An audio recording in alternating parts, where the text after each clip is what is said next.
From the St. Francis Yacht Club in San Francisco, this is the Wednesday Yachting Luncheon, hosted by Ron Young.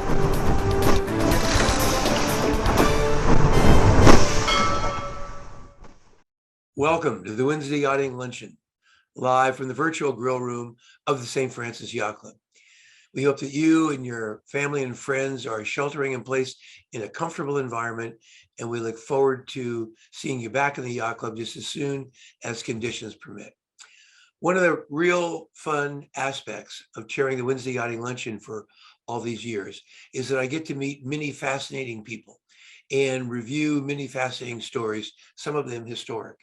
Our speaker today combines both of those aspects of fun for me with the Wednesday Yachting Luncheon. Many people know about carbon-14 dating. We've been hearing about it, since college days. And our speaker today is an expert on carbon dating technology, radiocarbon dating technology specifically. Also, sailors for years thought about, fantasized, wondered about Eric the Red going all the way from Europe to the New World up there in Nova Scotia land. We kind of thought about it and wondered about it. And our speaker today knows much more about it now than all of our hypotheses put together from the last decades. In AD 993, a storm on the sun released an enormous pulse of radiation that was absorbed and stored by trees worldwide. Now, the signature of that solar event has enabled a multidisciplinary team of archaeologists, a carbon dating expert, and a geographer to pinpoint an exact year the Vikings were present in the Americas. To speak on this subject and tell us about the fascinating story of his scientific discovery, we have with us today Michael D. He's from the University of Groningen in the Netherlands, where he's the director of the Radiocarbon Lab. He was born in New Zealand. We've had our share of brilliant New Zealanders as guests on the Wednesday Yachting Luncheon. We had one more today with Michael's presence. He started out in New Zealand, where he got a degree in chemistry. Then he went to Oxford, where he would earn a PhD in carbon dating technology. And about 4 years ago, became the director of the carbon dating lab at the University of Groningen in the Netherlands. Thank you very much. And thank you for such a kind introduction. I'm just going to talk for about 30 minutes, maybe, through this project on the dating of the first Europeans, essentially, in the Americas. We completed it last year and it got quite a lot of attention. And so in this talk, I'm going to explain to you how we did it. The first thing I want to do is discuss with you radiocarbon dating very briefly. Radiocarbon or carbon-14, or sometimes people just call it carbon dating. It's the radio isotope of carbon that's essential to our method. I'll talk about the problem we have with that, or have had with that, and then the solution that we applied in this case. I'll introduce some of the Viking voyages, and then talk about, most of my talk will center on the Viking trips to the Americas, and what research we might still continue to do after this study that will tell us more about these early contacts between Europeans and North Americans. This is how we get a radiocarbon date. We make a measurement of the radiocarbon concentration of an organic material, and that's here on the vertical axis, radiocarbon measurement, and it's actually represented here by this normal shape distribution in red. And what happens is we must compare that with this blue line. And the blue line, what it really does is records the concentration of radiocarbon in the atmosphere back through time. And what you get, you see, is you bounce the red against this blue and come down to the horizontal timescale. And this is actually the radiocarbon date. So for this measurement, we measured a piece of wood or something within this sort of error range. We get this date. We get a date of 1891 to 1749 BC. Before we begin to examine it, the blue line, this goes backwards in time. Time goes backwards in this chart, right? Time goes back this way, that's right. So this is years BC going backwards to the left. And what the blue line does is allow us to convert a measurement of radiocarbon from a sample down to actual time, to calendar years. So the blue line is a representation of the varying concentration of radiocarbon in the atmosphere back through time. And what we do is we measure, and that's what the red thing here represents, around about 3,500. But because we measure it using an instrument, we don't get exactly 3,500. We get a little bit of error either side. So it peaks on 3,500. That's our radiocarbon measurement. What's BP mean? Plus or minus 24 BP? BP are the units. It literally used to mean before present, but it confuses people if you say before present now, because it doesn't really mean that anymore. Yeah. It's better just to think of units for this red value of the radiocarbon measurement. We compare that against the blue line. You can imagine if you bounce it across and then down, you will get, you know, this little dip here in the blue line is not quite centered, so you get a bit less probability. So this is a probability function of the likelihood of each of these calendar years being the true year, the actual year in which the sample comes from. And you see, if you have a peak here, because that's right in the sweet spot of where the red hits the blue, dips down a bit, and then there's a whole plateau here where they're all about the same. So ultimately what we try and do is summarize this probability distribution here. And here with these brackets, you can see the 95% range. We can be 95% confident that the true date is somewhere in this calendar range here. The level of carbon gradually has been going down for millennia. And why is that carbon going down in the atmosphere? And is it in the atmosphere that we're talking about? It is. I mean, I could go into great detail on this in a quick summary. So actually, this is decaying. Yes, exactly right. It's decaying, and then we use a logarithmic conversion of that decay, and ultimately the measurement goes up with time here. It goes up as you go back further in time, or it comes down, if you like, going towards the present. But actually the present has much more radiocarbon than the past did, because it's decayed away in the past. Because we're doing things in the atmosphere? It's basically just, it naturally decays away because it's a radioisotope. So it has a half-life and it disappears due to radioactive decay. Okay, so the blue line is measuring the decay rate of the radioisotope. And thus, when that carbon is absorbed into any material in ancient history, you can look and say, well, how decayed was it at that point, i.e. you can find the date of that object.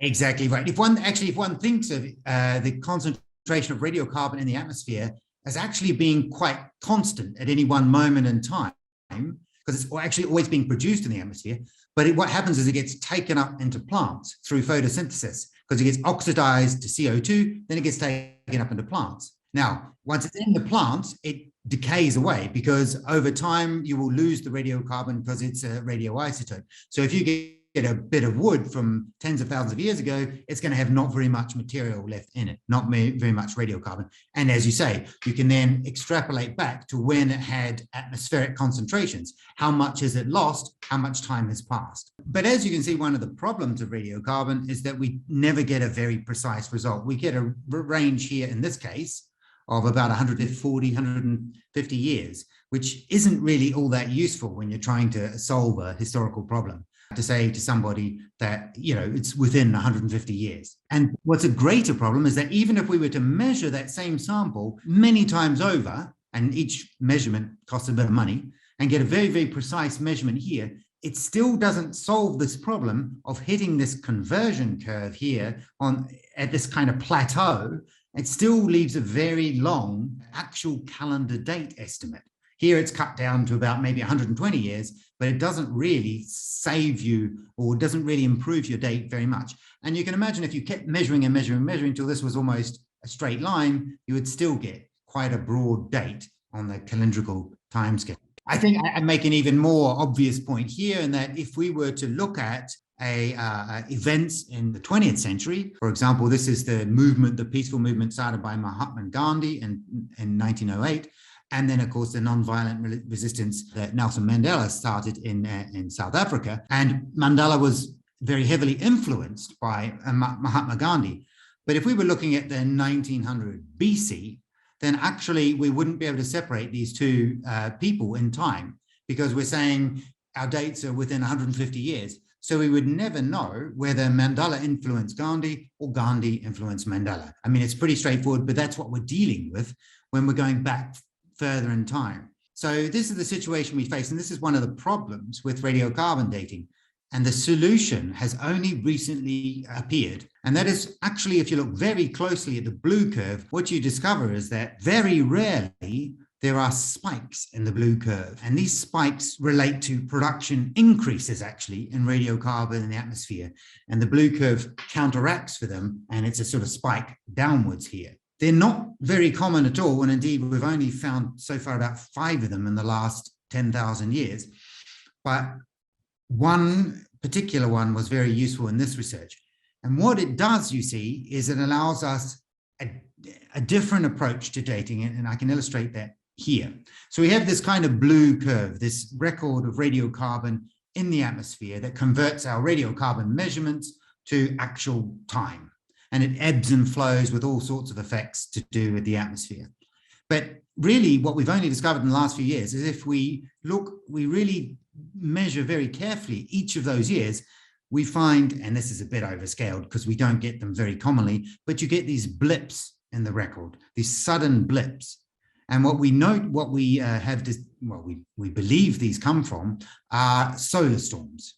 When the sun ejected a whole lot of material towards the Earth, indeed a whole lot of particles towards the Earth at very high speeds, it actually creates a pulse of radiocarbon in the atmosphere that soon after, is absorbed and disappears from the atmosphere, but it leaves the signal. And because that signal is then taken into the growing plants in that year, and what happens, you see, is that once plants absorb extra radiocarbon, they build it into their tree rings. So the tree ring that grew in that exact year is going to have this sort of enriched pulse of radiocarbon actually built into its structure from that year. How do we know when these events occurred? Well, there are lots of archives all around the world that use long-lived wood. Those in California will know the redwoods and so on that live for, even 1,000 years. But they're actually in the mountains of California have these bristlecone pines that live for thousands and thousands of years. And through matching the ring patterns of long-lived pieces of wood, and by reclaiming trees from swamps and so on, where they haven't decayed, and then marrying up their ring width patterns with existent wood up to the current day, we actually have archives all around the world where we know the exact year in which every ring grew back 14,000 years. And if you carefully measure the radiocarbon concentration of those tree rings, if you were to measure every tree ring, you would see these blips, and you would know in those years there was a massive solar storm. Now you see, instead of just getting an approximate measurement of the radiocarbon here on the vertical axis and then bouncing it downwards, if we have a sequence of results, for example, if we have a piece of wood from ancient times where we can measure every single year in a row, then what we can do is match that sequence of years, and we see that known blip from the known age tree ring records, and we see, well, there's only one place on this whole curve that it can fit, with the outermost ring at this exact year, because how many rings in from the bark edge, from the edge, the last growth ring of the tree, we have this solar storm. So we know exactly when that tree was felled. So that really changes the game with radiocarbon dating. We can now potentially date stuff to the exact year rather than just to about the exact century. So what would people have experienced on the Earth's surface, for example, during one of these events? Well, thankfully, they wouldn't have been irradiated terribly much, even though it was a big pulse of particles, very fast-moving particles that one would refer to as radiation. Nowadays, if you're up in a plane, if you're up in an airplane, you would get a dose, quite an intense dose of radiation, and it wouldn't be very good for you at all.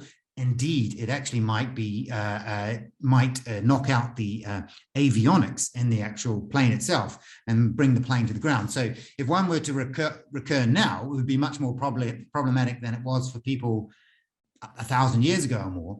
They would have probably seen very extraordinary aurora than we normally see now. Vibrant aurora. There was a solar storm in the 19th century, a big solar storm, which is now known as the Carrington event. And during that storm, the aurora, the northern lights, were witnessed in Hawaii, and they were also witnessed in the Caribbean. And you can imagine that usually you have to go up to Norway or northern Canada or wherever to see those lights. So during that major solar storm, I guess much of the Earth was covered in an extraordinary colorful light display. And the Carrington event was nothing compared with the events I'm going to talk about in this presentation. The events that we refer to now as Miyake events, after the Japanese scientists who discovered them, would have caused much more dramatic, I imagine, aurora for the early peoples that observed them. The threat to those peoples was not so great because they were living on Earth doing their thing, blah, blah, blah. Nowadays, however, we have satellites in space that dictate our lives. And no one knows this more than the people in San Francisco, that the internet and so on, and mobile phones, and even the stock markets and so on are all linked through satellite telecommunications. If one of these major solar eruptions occurred now, then all of the satellite system would go down in a heartbeat, essentially. You might even get power outages through induced currents and long metal connections like wires and so on Earth. So it would be really quite a dramatic problem for our modern civilization, much more so, ironically, than those in ancient times. So how often have these things occurred? I've got a timescale here on the bottom. There are a couple proposed here, which my lab actually, well, we don't believe that they are real. We certainly know there was one in the year 775 and then one in the year 994 AD, one in the year 660 BC, and then there's a couple very much earlier in time. But indeed, we haven't measured all of these years and we don't know how regularly they occur. But it could be perhaps once every 1,000 years or every 200 years. So not very commonly at all, but you can imagine as our society progresses and we become more dependent on satellites and on actually space travel and so on, then protecting the infrastructure that goes into the near Earth environment is going to be a big deal. So understanding how regularly these events occur, it's another avenue of this whole research field, is trying to determine when these happened and how regularly and so on. Now, what does that have to do with the Vikings and when they sailed to North America? Well, you may or may not know that the Vikings went all over the place from their homelands in modern day Norway, Sweden, and Denmark. They obviously famously raided Northern Europe and Ireland and modern day United Kingdom, but they also went down and round and into the Mediterranean, even up into the Black Sea, and the other way down into the big rivers of Russia with their famous longboats with the long profiles without a deep keel. Actually, they wouldn't have been so good perhaps in the America's Cup, with very long, heavy, flat boards used as weights at the bottom of their ships, but they were very effective both for even open water sailing, but more particularly for river navigation and for sailing right up to the beach, beach landings in some of these locations, really for raiding, actually, has to be said. But what we're interested here is the one going left there to the west. And I just want to say, first of all, what we already knew before our study took place. And that is we had these ancient documents called the Icelandic sagas, which are semi-mythological, semi-historical documents. And the two that relate to North America are called the Vinland sagas. The first thing to note about the Vinland sagas, they were written at least 200 years after the events took place. Indeed, they were written on Iceland, and the people that went to North America had been living for a little while on Greenland.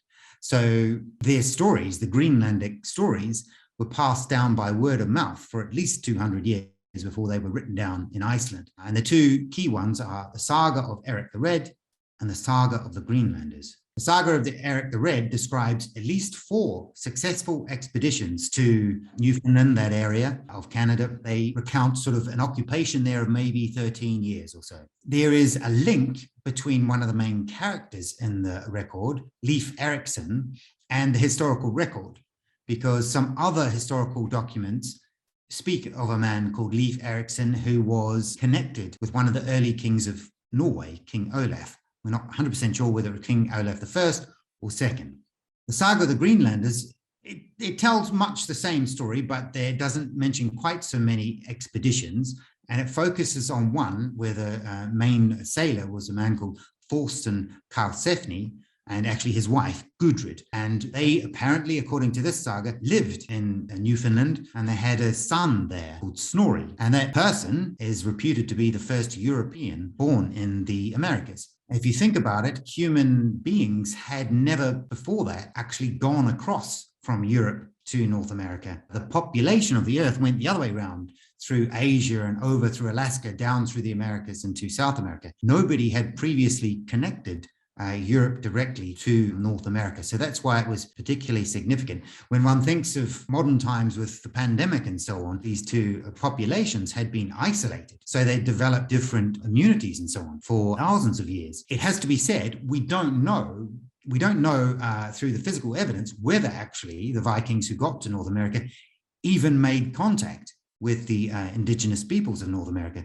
It seems extremely likely, particularly if they were there for a few years, even if they weren't, the populations of indigenous people there were really quite high. So the chances of there being no interaction are pretty low, but I don't think there's any really direct evidence of that we can point to that says there was certainly contact between them. What we do have are these semi-mythological records where they describe lots of interactions, both trading interactions with the local people and conflict, of course, with the local people, as often was the case. Here's a map of North Atlantic, and you have the Viking settlements in Greenland, one called the Western Settlement that was really more northern, and one to the south called the Eastern Settlement. And on the western side there in modern-day Canada, you have the Viking names from the sagas for these territories.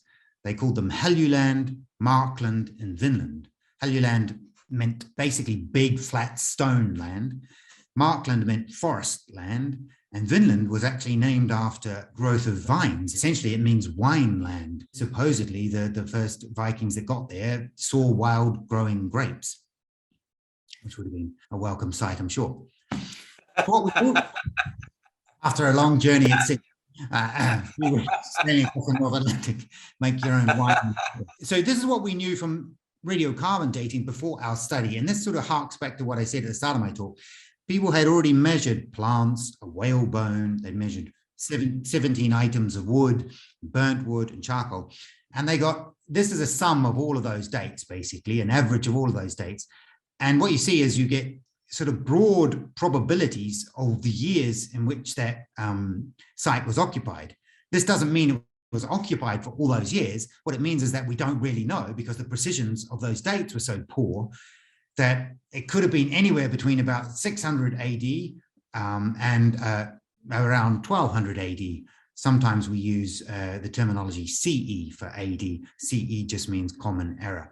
So this grayed out area is actually the whole Viking age. So what I'm trying to say in this slide is that from radiocarbon dating before our study, you can't tell anything about when the Vikings got there. It had already been determined that were Viking artifacts there, Viking houses and so on, but the radiocarbon analysis wasn't able to help us pinpoint when in the Viking age they actually got there. So that's where we came in. And this is Dr. Bergieta Wallace and Charles Lindsay, who are archaeologists. And in particular, I have to highlight Bergieta here, who's really the foremost authority in the world on this site of Longshore Meadows in Newfoundland, which is this Viking site. It's the only site in Canada that's absolutely proven to be Viking. And she's been working there for decades, and she really is the authority. And this was a photo taken by my postdoctoral researcher when she went to the archives in Canada, and this was them finding some bits of wood and taking some samples for our study. And you can see there the tree rings and so on. So talk to us a little bit about what we're looking at. On the left here, as if it was right out of Raiders of the Lost Ark, you see an archaeologist filing system where she have samples of different discovery sites and so on in those cabinets? All of the things in this museum, from what I understand, all come from the Longshore Meadows site. I haven't been to it myself, but I think they're all from the same site. There were hundreds of pieces of wood and other artifacts, not so much metal and things, but nails and all sorts of stuff. So I think in this archive, it was all to do with Longshore Meadows, but there may have been other, I think this was a storage of those sorts of artifacts from the site, which has been excavated since the 60s. So really a lot of material has come out of it. So essentially, these drawers are containing different specimens, hypothetically, and related research information for each of the archaeologists to kind of be able to go back and review. And in the upper right-hand photograph, is that a tree branch, or what's going on with them sawing with the hacksaw? You're absolutely right. And I probably didn't want to highlight this too much because that's us hacking away at it. Lucky that for our work, we don't really need beautiful these were actually discarded pieces of wood that clearly had been associated with the site, that had been cut up by the Vikings, and I'll probably get to that in a minute, and they chucked them away into a bog nearby, and that preserved them.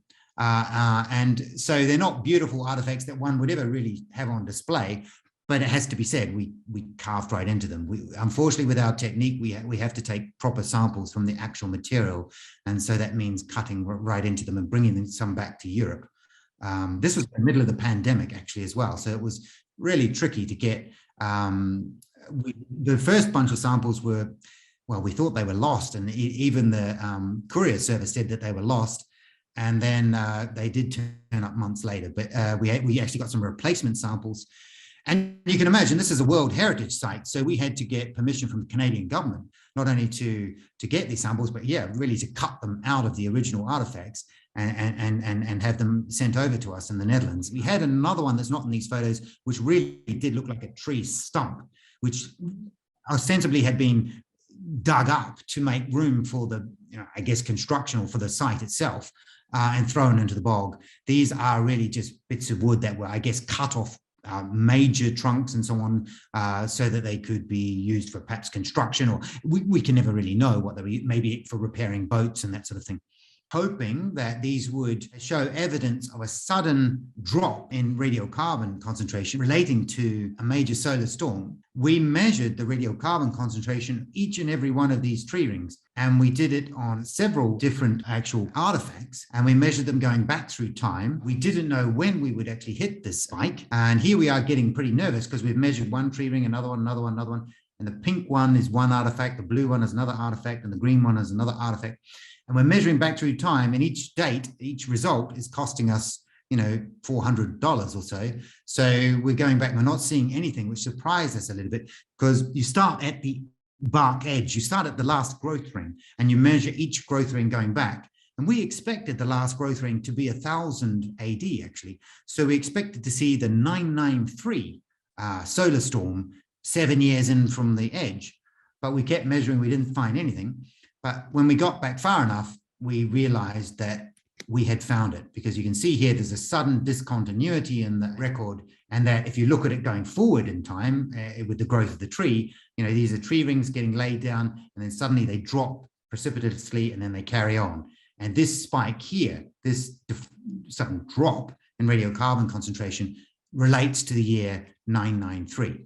So then all we need to do is count the number of tree rings we had before we got to the last growth ring. And then we knew when each of those trees were felled, because obviously the tree keeps laying down growth rings until it gets cut down. So each of the three artifacts actually had the same drop in that same year. It had the drop exactly 28 years after the 993 event. So the final growth ring was 1021. AD. It had to be that year in all three cases. It couldn't be anything else. So what did it actually prove? It proved that people were in the Americas cutting wood exactly in the year 1021. It can't have been before the year 1021 because there were 28 growth rings after that. There was no possibility that it was before 1021. What else did it prove? It proved that those people were Vikings. How do we know that those people were Vikings? We just have cut off bits of wood like the ones here in the photo. We know that they were Vikings because the wood remains come from this Viking site with Viking houses nearby, with Viking metal remains nearby, in the layers in the bog that are filled with Viking artifacts. And also each and every one of the bits of wood was cut clean with a metal blade. You cannot get the smoothness of cut, as you sort of can see in this photo here, with a stone blade. And the indigenous people of this part of North America at the time did not have metal technology. So for all of those reasons, it was pretty clear that the people that were cutting this wood in the year 1021 were Vikings. what else does it prove? It may not have been the first year they were there, may not have been the last year they were there. All we can really say is that they were there in the year 1021 and they were cutting wood. 3 different trees, not the same tree, 2 different species. That meant that some Europeans had got via Iceland, via Greenland to Canada. They'd crossed the Atlantic and were there active cutting down wood in the year 1021. And that actually represented the first time in which we know humans had got all the way around the planet. Because if you think about it, over the many generations of population of the Earth, which, as I say, had spread out across Asia and down through the Americas, nobody had actually ever before been all the way around over the Atlantic Ocean. So when the Europeans, when the Viking peoples, who were only a few generations from those who had lived in Norway, for example, had spread out across Iceland to Greenland, now had got to Canada. And of course, it made a big splash for all of these reasons. The first exact date for European presence in the Americas prior to Columbus in 1492. And so a lot of people on both sides of the Atlantic were very interested in our result. And as you can see here, my postdoc, Dr. Margo Kuitems, and I were interviewed on all sorts of TV shows and lots of newspapers covered it. So where do we go from here then? We know now that the Vikings were in Longshore Meadows. This is actually what it looks like. It's not quite so impressive as you think it might be. These are the sort of ground imprints of the Viking houses. And this is just a close-up of one of the wood items that we obtained. And you can see the growth rings there. Tell us what we're looking at. What are the mounds? Are those where there were foundation of the buildings, or what do those mounds represent? They represent the outline of the buildings. And for whatever reason, where they had stacked, the walls of the buildings tended to be made of earth, really, and then with wooden sort of supports, wooden beams and wooden, what do you call them, columns, I guess. And in between those columns, you would have these earthen walls. And I expect that just over time, the earthen walls have fallen away, the posts have perhaps fallen over and rotted away, and you still have this impression in the ground of where the original walls were of the structures. You'd have to talk to really more a proper Viking archaeologist as to how that process actually takes place, but that's what I believe it represents. These are actually rooms of a particular building. So can you apply rough dimensions to that image? 10 feet. It's something like that. Yeah, for each room you would expect perhaps 10 feet by maybe 15 feet. I'm trying to translate into meters here. So these long houses, they called them, is quite the great houses of the Vikings, could be something like 50 feet. Would that be right? And by 20 feet or so, but with various rooms and so on. And there are, is it 8 or 9 from memory, of these structures at the site. And I think 3 of them are particularly large houses. They think that when it was at its highest occupancy, you would have had about 100 people, 100 Viking people living at this site.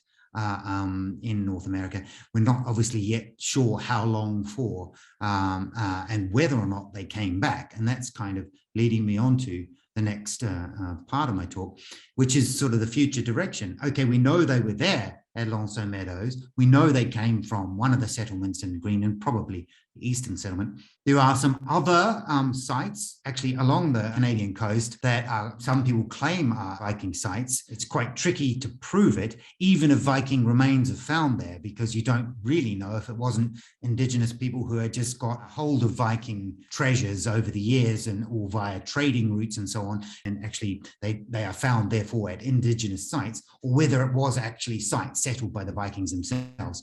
That's something to further investigate. Well, what's really interesting too is that at Longshore Meadows, we have evidence in amongst these Viking remains of, particularly of butternut, a plant species that we know never grew as far north as Longshore Meadows. They had brought these butternuts and butternut wood, this is the butternut tree, back to the site from somewhere further south. And we don't know if that was down through the Gulf of St. Lawrence and around the eastern seaboard of the United States, or down through the St. Lawrence Seaway and into the interior of the United States, or whether it wasn't even that far. Maybe it was just down New Brunswick sort of area.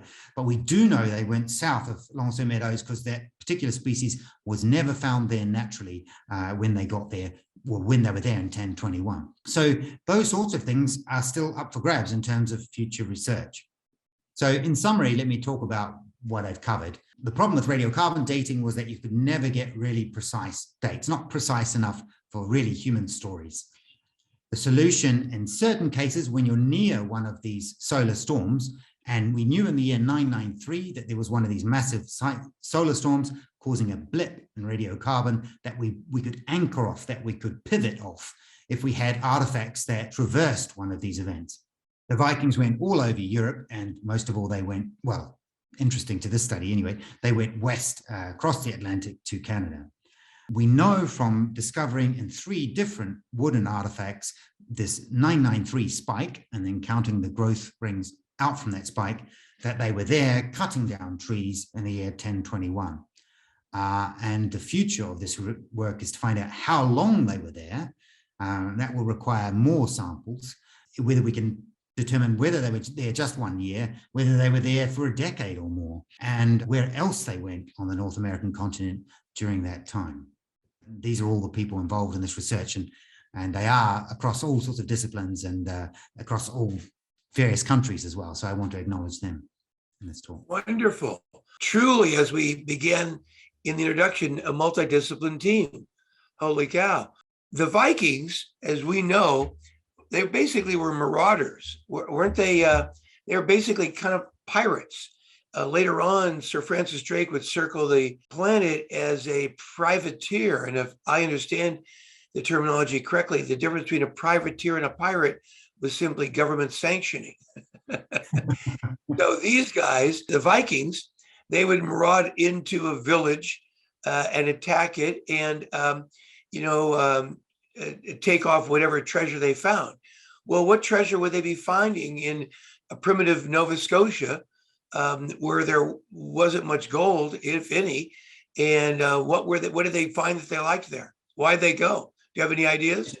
It's a very good question. We do indeed. I think I better put in a little caveat about the Viking people generally, and that is that I don't think we can describe them all as raiders and pillagers and so on. In the beginning, I think they went abroad, from what we understand now, for just trading and for swapping materials and bringing things back to Scandinavia. But you're right, history has certainly recorded them as being fairly much more famous for their pillaging and violence and so on, particularly in Britain and Ireland and Northern Europe. They were pretty ruthless, and their attacks on monasteries and all these sorts of defenseless places, has to be said. But, to be fair, one doesn't want to tar them all with that brush. But it's a good question. Why did they go west, and what were they looking for? Well, they were explorers as well, and that's a good, I think, way of putting it, because not only were they just people that hunted treasure and murdered and blah blah blah, took everything back with them, they also were settlers of new lands, and the first Europeans to settle in Greenland, and there they set up camp really just to farm and to live their lives and so on, to claim land for themselves and to go about their ordinary lives. However, the problem with Greenland and Iceland is that you practically have no forests. And the Vikings are wood people. They built all their ships and all their houses and everything like that out of wood. And getting wood from the mainland, from modern-day Scandinavia over to Greenland and so on, was pretty problematic at the time. So we believe, and the historical sagas, the records themselves, describe the trips really as hunting for resources, particularly wood. And as they sailed down the Labrador coast to Newfoundland, they will have seen forests as far as the eye could see, really. And so they described, if you believe the sagas, they described Newfoundland in sort of paradisical terms, because it was like, grapes growing everywhere, fish in the sea, and wood is all over the place. Indeed, the site of Longshore Meadows, which now is Meadows, at the time was very forested. So that is likely to be the primary reason they went there, was to cut down wood and bring it back as timber to Greenland, and perhaps also to trade it on to Iceland and elsewhere. That was their primary reasoning, we think. Patrick Hunt, who's an archaeologist from Stanford, has pointed out that they basically could travel at a very rapid rate without having to have big supply lines, because they could basically constantly fish and constantly hunt wherever they went. And so they basically, didn't have to have 2 months worth of provisions to get 2 months off their home base. They could keep fishing and hunting as they went. But your point about having wood, that is another point that was made a long time ago too. They did need some natural resources. They needed to basically be able to repair their boats. And basically Greenland doesn't have as much wood as you go farther south. So I get it. Okay, so they want to go down there to get more and more forestry and natural resources that they needed. I mean, we don't know how they got across the Labrador Sea to Canada. One would like to think they sailed straight across, but that would have been quite a bold thing to do. It is likely, much like what you've just said, that they sailed along the coast and up sort of round Baffin Island, and they probably didn't go too far from the coast. There is at least one point, I think, where you really have to be an open sea proper, but much of the rest of the time, I guess they hugged the coasts and went round that way. We talk about traversing the Atlantic Ocean, but they would have sort of gone around. I mean, I don't know if we could ever know, but that would have made sense. And as you say, it would have taken at least weeks to do in that time, even if they were able to travel fast. So presumably they were able to fish and sustain themselves en route. And even coming down Baffin Island, this is not a part of the world I know, but down Labrador and so on, it's pretty Arctic up there. It's pretty bleak. So they wouldn't have had any sort of, I think, terrestrial resources so much to rely on. So definitely fish. But then as you come further south, as I say, it was a land of plenty from how they described it in the sagas. Compared with Greenland, particularly, much more hospitable place to be, to live. I've been on a Viking ship from this era. I competed in the World Championships in Norway some years ago. They brought a restored Viking longboat from around 900. It was already in Oslo, and we visited it and went out on it and so on. And they were fast creatures. And when, of course, there wasn't sufficient wind, they could row at a pretty good clip as well. So now the Nina, the Pinta, the Santa Maria, Columbus's 3-boat, a little crew that went across in 1492, if you applied carbon dating to pieces of wood from those ships, you use the same kind of technology. In other words, you can age date some piece from antiquity with the same technology. How accurately would you have been able to know that it was 1492 if you went to the Bahamas and you found a piece, if you could possibly find a piece from when Columbus came across? Would you be able to say 1492? Would you say 1400? What would you say? What's worth mentioning too, in comparison with the Columbian voyages, is that Columbus was a lot further south, of course, and it was a lot further to go. Yeah, so what would we be able to do? Well, we were hoping that we would find one of these solar storms in the 13th century or so, and it might have allowed us to get exact dates in the 14th and 15th century, because we are reliant. The only way this technique works is if you're near one of these spikes. You don't have to be right on top of one, because if you've got a fat enough piece of wood with enough tree rings in it, you just need to keep counting back till you hit one. But we don't think there's one between 993 and 1492. So I don't think the scientific techniques will be able to verify or confirm that 1492 was that year in this case, unfortunately. My sailboat, Youngster, was built in 1937 out of Honduras mahogany on oak frames. When you look inside the grain of it, I look at the different grains, and some of them are a little thicker and thinner than others. Tell us, would a solar spike mean a different kind of, how do you recognize it? Can you see it with the naked eye, or must you use some kind of instrumentation to recognize a solar spike ring? Unfortunately, you can't see anything with the naked eye. But the patterning you're talking about, the grains of wood, is what, of course, allows us to match sequences of wood to prepare our what's called dendrochronological records of known age material. You have a long bit of wood with, say, 1,000 rings in it. You can sort of almost like a barcode match up trees from the same region because of their thick, thin type sort of patterning. But in order to know whether one of these spikes has occurred in a given tree ring, whether it's absorbed any more of that excess radiocarbon created by the solar storm, you really need a pretty fancy piece of kit like we've got here in our department, it's millions of euros to purchase, and it requires a lot of preparation and a lot of analysis to detect these small, because in fact it looks like a big spike on our graphs and so on, but in truth it's a very small deviation in concentration really that we're picking up there. How big is your team at the Radiocarbon Lab at the University of Groningen in the Netherlands? We have about 8 to 10 sort of permanent staff working here all the time. And then I have researchers who come and do PhDs, come and do postdoctoral appointments with me. I also have master's students and undergraduates and so on. But we have a regular team of eight people, I believe, who are constantly processing samples for clients, for customers, both academic customers and also well, I guess all of it is academic research, but external, international customers from other universities, from governmental organizations, from museums and so forth, who send us samples to do our analysis on.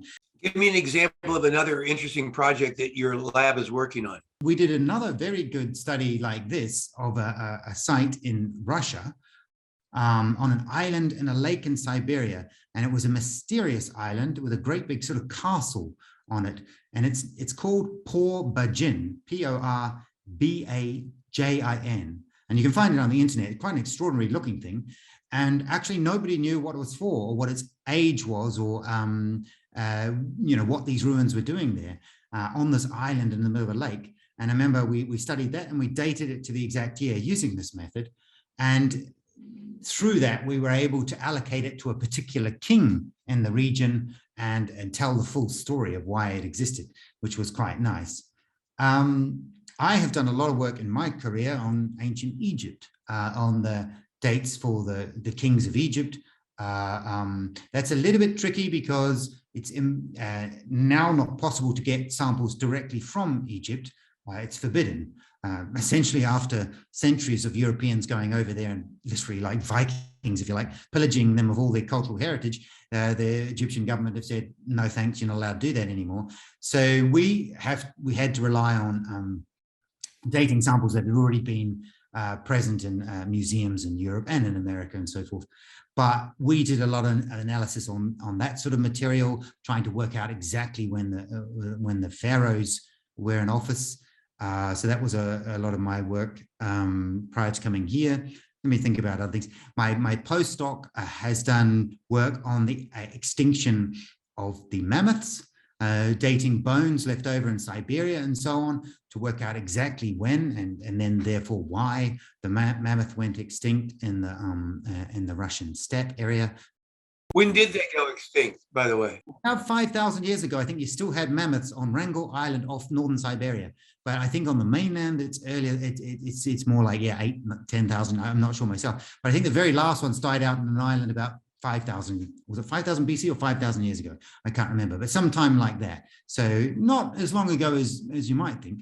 The pieces that we have from the Americas that the Vikings chopped with their metal axes and knives, etc., they were preserved because they threw them in a bog. In other words, when they dropped them into this marshy land, why did biological activity slow down the degradation of these artifacts? Probably in parts of the world, and certainly in Greenland, it wouldn't have been necessary to throw stuff in the bog because Greenland's so cold that nothing decays anyway. You find actually wooden structures and even clothing and things in Greenland that come from 500 years ago and 600 years ago and so on. In the bog, I understand it's to do with the lack of oxygen, what they call anoxic conditions. If there's really no oxygen in the marsh, in the bog, then the microorganisms can't do their work. That's the way I understand it, and wood just remains just does not decay. Indeed, there are parts of the world where you can dig up big trunks of trees from inside the mud, inside the swamp, and then cut into the wood, and it's fresh and completely undecayed, and you wouldn't believe that it wasn't a tree that died a few days ago. It's really beautifully preserved wood. Fascinating. Well, Michael, I want to welcome you. Should you find yourself on the West Coast to come visit the St. Francis Yacht Club, right on the water, we'd welcome you and buy you and your guests dinner, lunch, and so on. And it's been great having you as a guest of the Wednesday Yachting Luncheon. Thank you so much for telling us all about the first Europeans to come to the New World.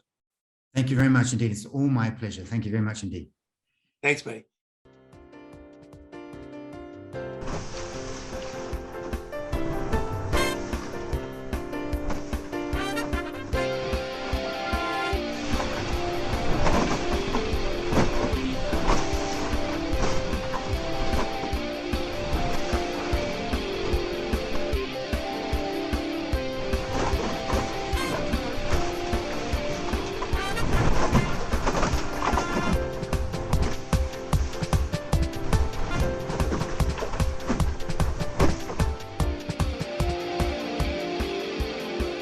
This has been a presentation of the Wednesday Yachting Luncheon.